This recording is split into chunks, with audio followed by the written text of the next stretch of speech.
In the tumultuous business of cutting in and attending to a whale, there is much running backwards and forwards among the crew.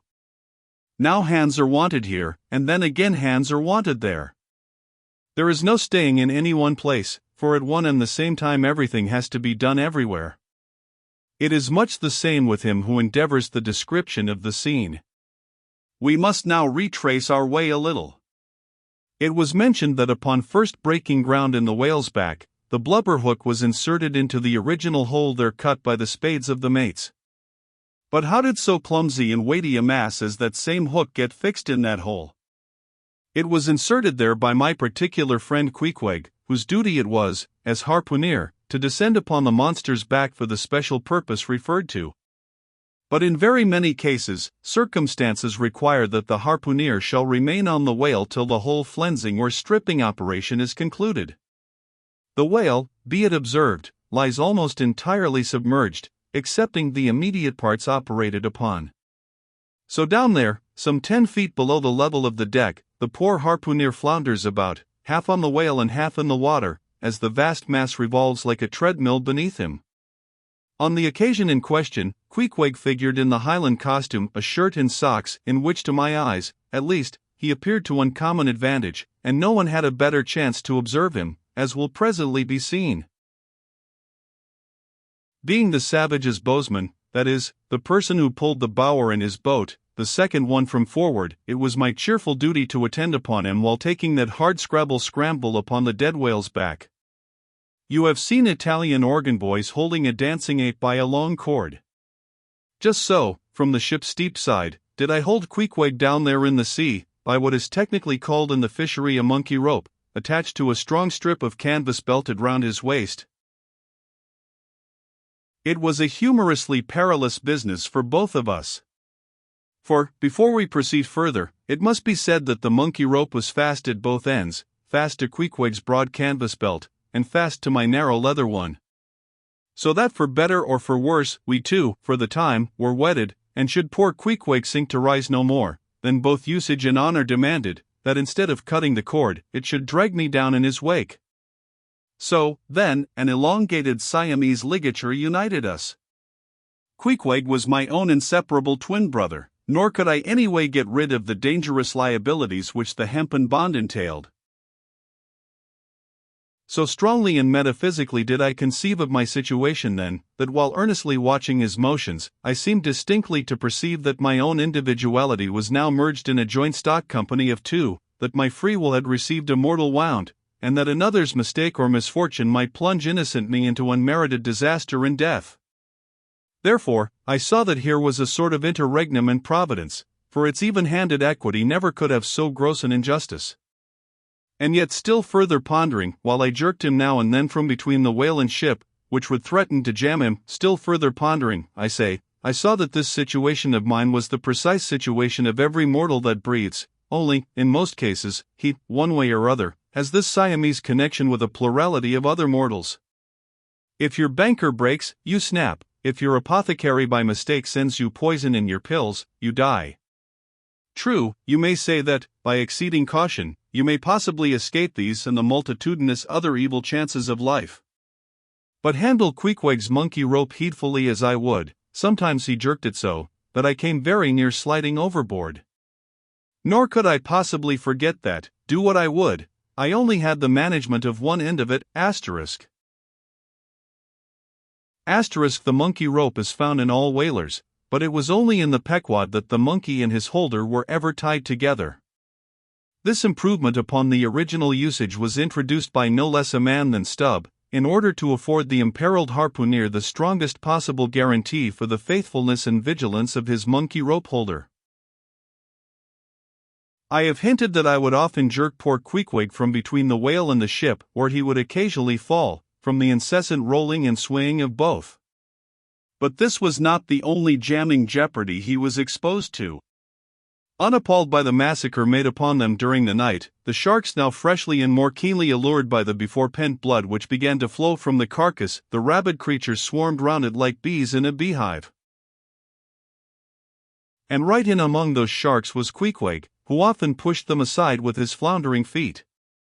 A thing altogether incredible were it not that attracted by such prey as a dead whale, the otherwise miscellaneously carnivorous shark will seldom touch a man.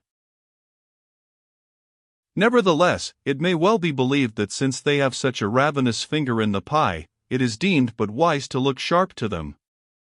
Accordingly, besides the monkey rope, with which I now and then jerked the poor fellow from too close a vicinity to the maw of what seemed a peculiarly ferocious shark, he was provided with still another protection. Suspended over the side in one of the stages, Tashtego and Dagu continually flourished over his head a couple of keen whale spades, wherewith they slaughtered as many sharks as they could reach. This procedure of theirs, to be sure, was very disinterested and benevolent of them. They meant Queequeg's best happiness, I admit, but in their hasty zeal to befriend him, and from the circumstance that both he and the sharks were at times half hidden by the blood-muddled water, those indiscreet spades of theirs would come nearer amputating a leg than a tail. But poor Queequeg, I suppose, straining and gasping there with that great iron hook, poor Queequeg, I suppose, only prayed to his Yojo, and gave up his life into the hands of his gods. Well, my dear comrade and twin brother, thought I, as I drew in and then slacked off the rope to every swell of the sea, what matters it, after all? Are you not the precious image of each and all of us men in this whaling world? That unsound ocean you gasp in, is life, those sharks, your foes, those spades, your friends, and what between sharks and spades you are in a sad pickle and peril, poor lad. But courage! There is good cheer in store for you, Queequeg. For now, as with blue lips and bloodshot eyes the exhausted savage at last climbs up the chains and stands all dripping and involuntarily trembling over the side, the steward advances, and with a benevolent, consolatory glance hands him, what? Some hot cognac? No. Hands him, ye gods. Hands him a cup of tepid ginger and water. Ginger? Do I smell ginger? Suspiciously asked Stubb, coming near. Yes, this must be ginger, peering into the as yet untasted cup. Then standing as if incredulous for a while, he calmly walked towards the astonished steward slowly saying, Ginger? Ginger? And will you have the goodness to tell me, Mr. Doughboy, where lies the virtue of ginger? Ginger. Is ginger the sort of fuel you use, Doughboy, to kindle a fire in this shivering cannibal? Ginger, what the devil is ginger? Sea coal?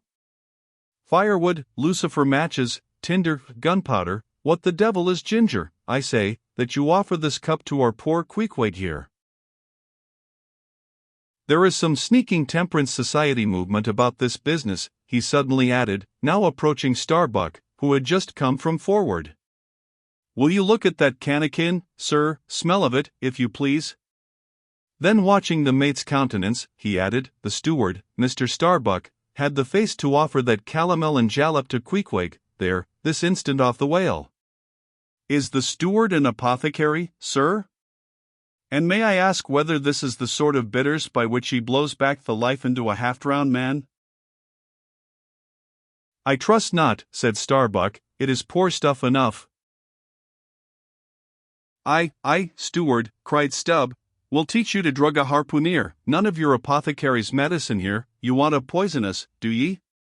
You have got out insurances on our lives and want to murder us all, and pocket the proceeds, do ye? It was not me, cried Doughboy, it was Aunt Charity that brought the ginger on board, and bade me never give the harpooneers any spirits, but only this ginger jub, so she called it. Ginger jub. You gingerly rascal. Take that. And run along with ye to the lockers, and get something better.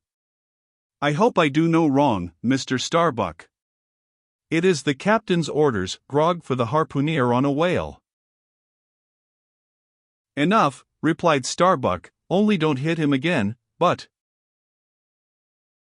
Oh, I never heard when I hit, except when I hit a whale or something of that sort, and this fellow's a weasel. What were you about saying, sir? Only this, go down with him, and get what thou wantest thyself.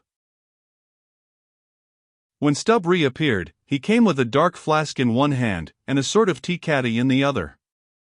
The first contained strong spirits, and was handed to Queequeg. The second was Aunt Charity's gift, and that was freely given to the waves.